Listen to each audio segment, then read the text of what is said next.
Welcome to a new segment of my show. Obscure nerdy trivia you neither knew nor cared about. We're working on streamlining that. But anyway, as the title suggests, this is when I point out tiny bits of trivia that, most likely, only the most hardcore fans would ever pick up on. And then I pass that information on to you, free of charge. So the next time you find yourself at a fancy dinner party with nothing to talk about, try this on for size.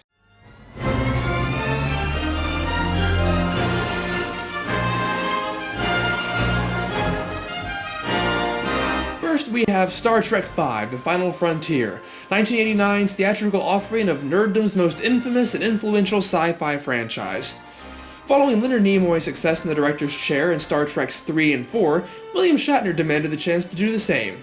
Due to circumstances that may or may not have been in his control, the movie ended up being one of the great laughingstocks of the franchise, and considering some of the other plot points throughout Trek history, that's definitely saying something. As far as my opinion, I thought it was quite silly, but I enjoyed it. I always say at least it wasn't the pure coma that was Star Trek the motion picture, but I digress. Despite its less than proud legacy, Star Trek V was notable for a few things. For one, it was the first film to really show off the new Enterprise, the NCC-1701A. It had been introduced at the end of Star Trek IV, but we didn't really see it in action until the following film. Granted, it wasn't so much action as it was, this is a stupid piece of crap that doesn't work, but again, I digress. Also, it was the only original series Star Trek film to have an extensive shuttlecraft sequence, wherein renegade Klingons are about to fire upon the Enterprise, and Sulu has to manually pilot the shuttlecraft into the docking bay. So to recap, Star Trek V, 1989, Enterprise A, shuttlecraft sequence. Next up, on the other side of the Pacific, the animated adaptation of Toriyama Akira's popular Dragon Ball manga was renamed and relaunched with a new title, Dragon Ball Z. The year? 1989. Now, as most people who follow this series know, a lot of extra material is added into the television series to keep it from catching up to the manga and thereby running out of storyline to adapt. This is known as filler.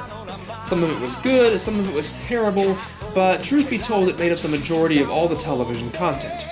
In fact, a re-edited version of Dragon Ball Z, called Dragon Ball Kai, is currently airing in Japan, promising to remove most of the filler, trimming the episode count from 291 to somewhere around 100 episodes, most likely. In episode 22 of DBZ, Unbelievable, Cybermen Born of the Soil, which originally aired on October 11, 1989, 6 months after the release of Star Trek V, the villainous Saiyans had arrived on Earth and were confronting our heroes to force the location of the Dragon Balls from them. However, in a lengthy filler sequence, the unscrupulous character Yajirobe accepts a large amount of money from television news stations in exchange for the location of the battle. The reporters send out a bunch of planes and helicopters to film, which ends about how you'd expect in this genre. But, that cargo robot looks a bit familiar, doesn't it? Would you look at that? It's the exact same design as a Star Trek Constitution-class shuttlecraft, isn't it? Just like in that movie. And what's this? Closer inspection shows a blatantly obvious marking of NCC-1701A, the exact designation of the Enterprise used in Star Trek V. So what does all this mean? Does this mean the fine folks at Toei Animation really hated Star Trek V? Or heck, did it mean they really loved Star Trek V?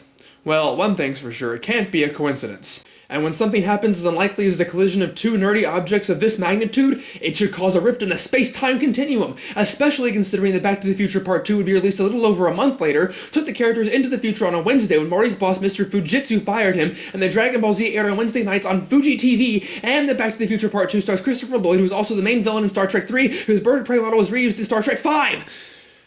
My head just exploded. Anyway, long story short, if anyone asks you how Captain Kirk died, we all know the truth now.